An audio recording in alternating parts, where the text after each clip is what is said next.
करता हूं आप ही के चैनल में जिसका नाम है स्टडी विथ अवधेश। तो आज का टॉपिक है terms related to spherical mirror. Terms related to spherical mirror. Spherical mirror में कौन कौन से टर्म्स हैं उसी के बारे में आज हम बात करेंगे।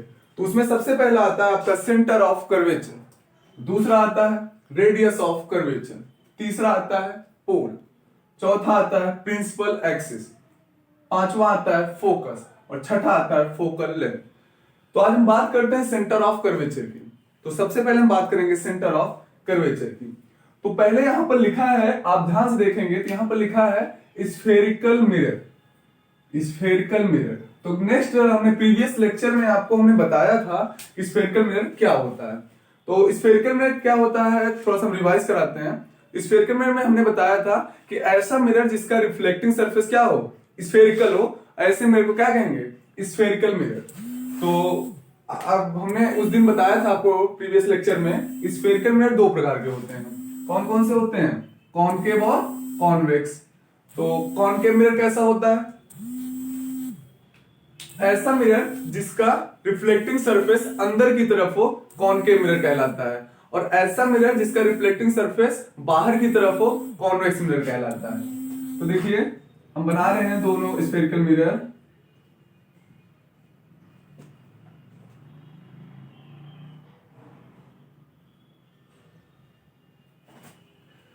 तो इस दोनों फिगर में आपको पता चल रहा होगा कि इस वाले मिरर में रिफ्लेक्टिंग सरफेस जो है वो अंदर की तरफ है।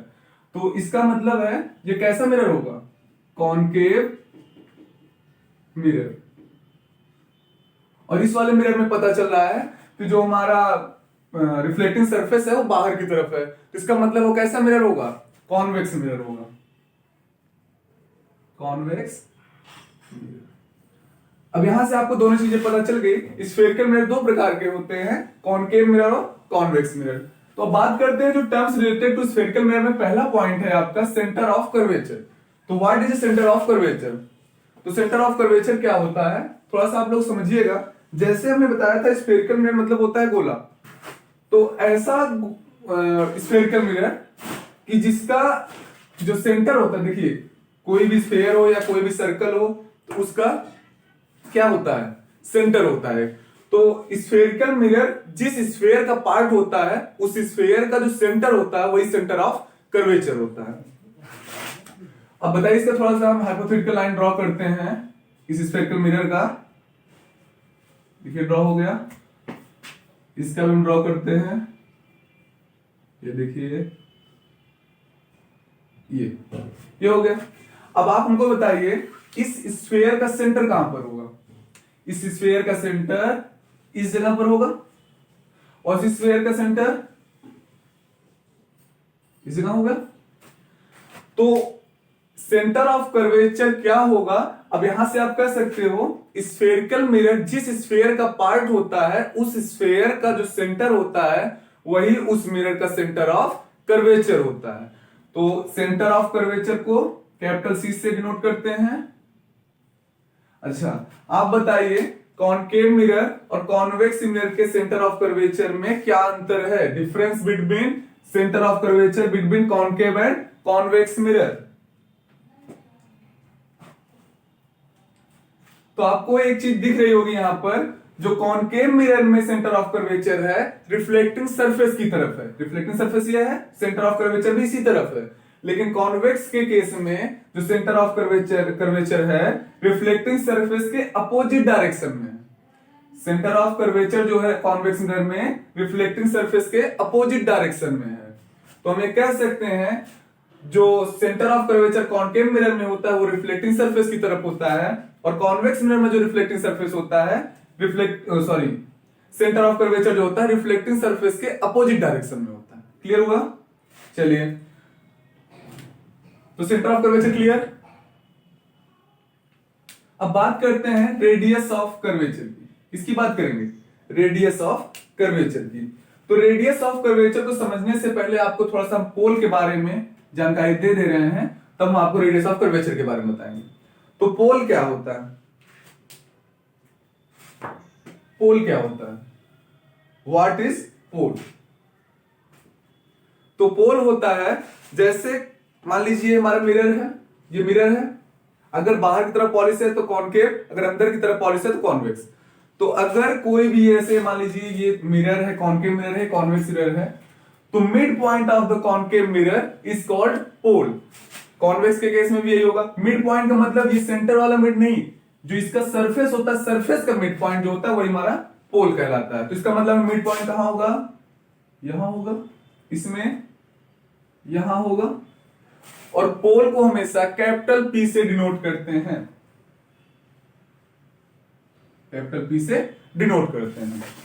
अच्छा, यहां पर एक चीज नोट पॉइंट लिखने लायक है कि जो हमारा पोल होता है हमेशा मिरर के सरफेस पे होता है, सरफेस के बाहर या अंदर नहीं होता है।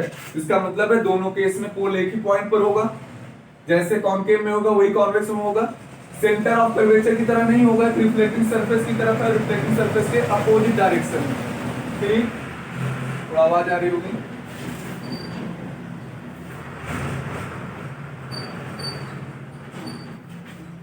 क्लियर? तो जो पोल होता है मिरर के सरफेस पे होता है, लेकिन सेंटर ऑफ कर्वेचर अगर कॉनकेव की बात करें तो रिफ्लेक्टिंग सरफेस की तरफ होता है, अगर कॉन्वेक्स की बात करें रिफ्लेक्टिंग सरफेस के अपोजिट डायरेक्शन में होता है। ठीक है, तो चलिए अब आपको हम बताते हैं रेडियस ऑफ कर्वेचर के बारे में। रेडियस ऑफ कर्वेचर, वक्रता त्रिज्या, इसे हिंदी में कहते हैं वक्रता त्रिज्या। तो देखिए, distance between centre of curvature and pole is called radius of curvature. जो इसका डिफिनेशन होगा आप नोट करना चाहें नोट कर सकते हैं। Distance between radius of distance between centre of curvature and pole. तो डिस्टेंस क्या हो जाएगा, ये यहां से यहां का जो डिस्टेंस होगा यही क्या कहलाएगा, रेडियस ऑफ कर्वेचर। तो रेडियस ऑफ कर्वेचर को कैपिटल आर से डिनोट करते हैं, कैपिटल आर से डिनोट करते हैं। तो रेडियस ऑफ कर्वेचर क्लियर हुआ, distance between centre of curvature and पोल।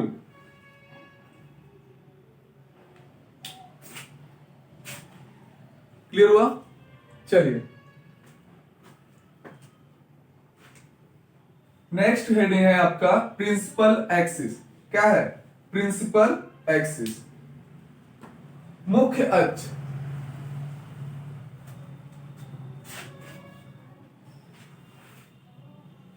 थोड़ा सा जो हमने हाइपोथेटिकल लाइन ड्रॉ की उसको हटा रहे हैं।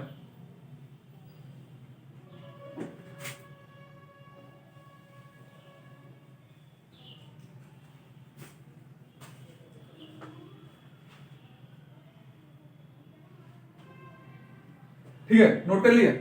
चलिए, प्रिंसिपल एक्सिस क्या होता है, व्हाट इज प्रिंसिपल एक्सिस? तो अगर किसी मिरर में हम एक ऐसी लाइन ड्रॉ करें जो कि सेंटर एंड पोल से होके जाए, तो ऐसे एक्सिस को कहेंगे क्या, प्रिंसिपल एक्सिस।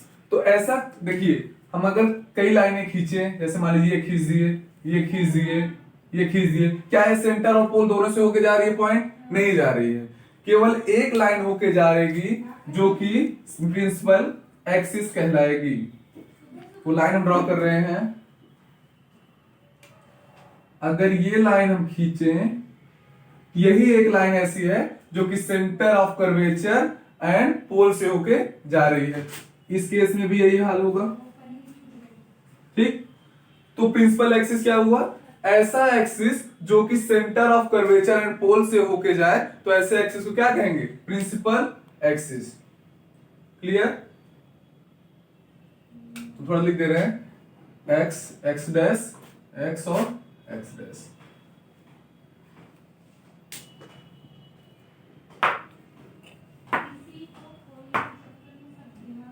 चलिए, नेक्स्ट हेडिंग है आपका focus. What is focus? What is focus? तो फोकस क्या होता है? चलिए देखिए, अगर कोई लाइट रेस प्रिंसिपल एक्सिस के पैरेलल जाती हैं, तो रिफ्लेक्टिंग सरफेस पर पड़ने के बाद वह प्रिंसिपल फोकस से होकर जाती है। तो कहने का मतलब यह है, अच्छा ध्यान दीजिएगा, कभी भी जो लाइट रे आती है रिफ्लेक्टिंग सरफेस की तरफ से ही आती है, उसके अपोजिट डायरेक्शन से नहीं आती है। ठीक है, क्योंकि ऑब्जेक्ट जो होता है, क्योंकि हमने पहले बताया था जो मिरर होता है एक तरफ से पॉलिश्ड होता है, दूसरी तरफ रिफ्लेक्टिंग होता है, ट्रांसपेरेंट नहीं होता है। तो रिफ्लेक्टिंग सरफेस की तरफ ही हम ऑब्जेक्ट को रखेंगे, उसके अपोजिट डायरेक्शन में नहीं रखेंगे। चलिए, अगर कोई लाइट रे प्रिंसिपल एक्सिस के पैरेलल आ रही है तो आफ्टर रिफ्लेक्शन वो प्रिंसिपल फोकस से होके जाती है। ठीक है, ये पॉइंट जो होगा क्या होगा, फोकस। फोकस को कैपिटल एफ से डिनोट करते हैं। ठीक, और इस कंडीशन में क्या होगा, यहां पर आपको हम नेक्स्ट लेक्चर में बताएंगे कन्वर्जिंग और डाइवर्जिंग क्या होता है, उसी के बेस पर है ये। अभी जो हम बनाए थोड़ा सा कंफ्यूजन क्रिएट होगा, लेकिन कंफ्यूजन ना रखिएगा, हम नेक्स्ट लेक्चर में आपको क्लियर कराएंगे। तो देखिए, अगर कोई लाइट रे प्रिंसिपल एक्सिस के पैरेलल आ रही है तो आफ्टर रिफ्लेक्शन मुख्य फोकस से होके जाती है, मतलब प्रिंसिपल फोकस से होके जाती है। तो ये इधर क्यों निकल गई, ठीक है, क्योंकि कॉन्वेक्स मिरर जो होता है वो लाइट को डाइवर्ज कराता है, ठीक है, फैलाता है। तो इसका जब हाइपोथेटिकल लाइन ड्रॉ करेंगे ये भी फोकस से ही होते हुए प्रतीत होगी। ठीक है, तो प्रिंसिपल फोकस को कैपिटल एफ से डिनोट करते हैं। ठीक, तो आप बता सकते हो बेसिक डिफरेंस फोकस में कॉनकेव और कॉन्वेक्स में क्या होता है, दोनों में क्या अंतर है, इसमें फोकस कैसा होता है, इसमें फोकस कैसा होता है। तो आप कह सकते हो जो कॉनकेव मिरर में जो फोकस होता है वो रिफ्लेक्टिंग सरफेस की तरफ होता है, और कॉन्वेक्स केस में जो फोकस होगा वो रिफ्लेक्टिंग सरफेस के अपोजिट डायरेक्शन में होगा। क्लियर, चलिए नोट करिए यहां तक।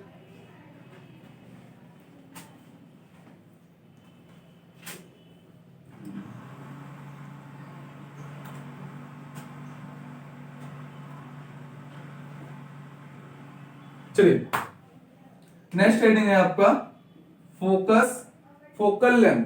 क्या है, फोकल लेंथ। तो फोकल लेंथ क्या होता है, वेरी इजी है। देखिए, फोकस से पोल के बीच का जो डिस्टेंस होता है वही फोकल लेंथ कहलाता है। मतलब इसका डिफिनेशन क्या लिखोगे आप लोग, distance between focus and pole is called focal length. तो कहने का मतलब ये है ये वाली जो डिस्टेंस होगी यही फोकल लेंथ कहलाएगी, यही फोकल लेंथ कहलाएगी। ठीक है, तो फोकल लेंथ क्या हुआ, distance between focus and pole is called focal length.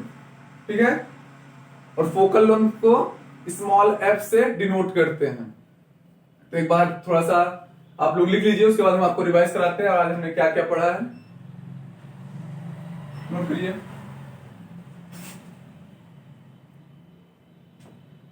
हो गया नोट। चलिए, आज हमने बात किया सेंटर ऑफ कर्वेचर के बारे में। तो सेंटर ऑफ कर्वेचर स्फेरिकल में जिस स्फीयर का पार्ट होता है उसका सेंटर जो होता है वही स्फेरिकल मिरर का सेंटर ऑफ कर्वेचर होता है। रेडियस ऑफ कर्वेचर क्या होता है, सेंटर ऑफ कर्वेचर से पोल के बीच का जो डिस्टेंस होता है वही रेडियस ऑफ कर्वेचर होता है। पोल क्या होता है, मिरर का मिड पॉइंट जो होता है वही पोल होता है। पोल मिरर के सरफेस पे होता है, बाहर नहीं होता है। प्रिंसिपल एक्सिस क्या होता है, ऐसा अगर किसी मिरर में एक ऐसा एक्सिस खींचे जो कि सेंटर ऑफ कर्वेचर और पोल से होके जाए तो ऐसे एक्सिस को प्रिंसिपल एक्सिस कहते हैं।